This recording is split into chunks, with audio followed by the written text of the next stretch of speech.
All right, Christy, thank you very much.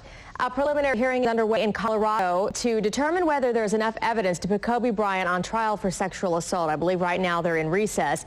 But joining us live to talk about this case is Dallas criminal defense attorney John Teakell. John, thank you very much for joining us this afternoon. Thank you for having me. First of all, a lot of the experts thought the NBA Stars legal team would never have this preliminary hearing. They would waive their right altogether rather than allow prosecutors to lay out all of the facts that they think they have in this case for all of the public to see. Why do you think they did that?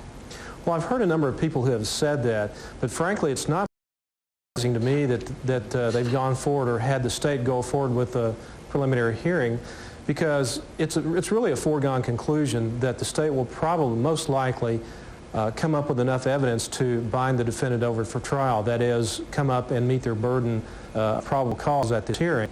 And in that sense, the defense knowing that, it's usually used as a discovery tool for the defense to find out specifically how a witness is going to testify or more particular details from that testimony that they don't already have in discovery. So kind of a way to judge what they're up against a little bit? Yes.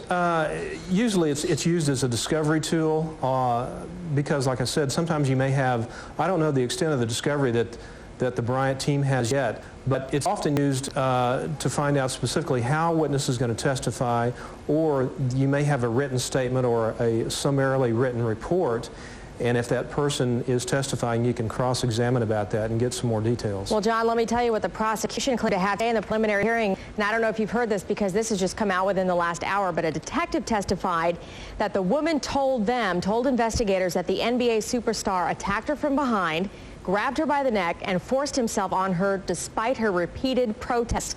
Stuff like that is pretty damaging, even in the preliminary hearing. I mean, this is all on public record, and people know about this.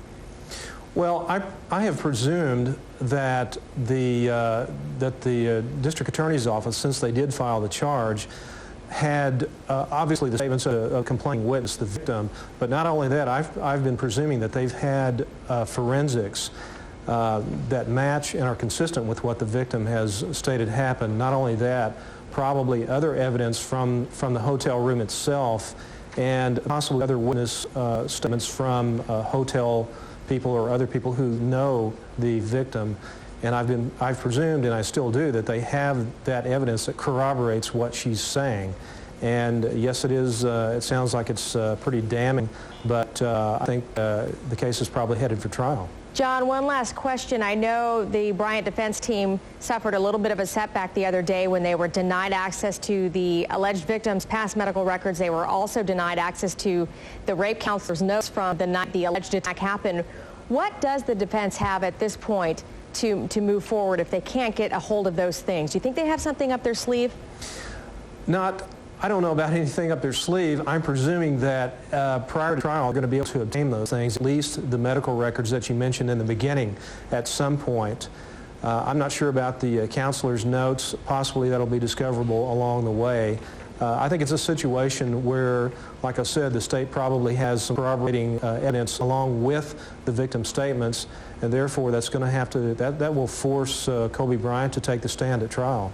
John Teakell, thank you very much for joining us this afternoon here on NBC5 First to 4. Today marks the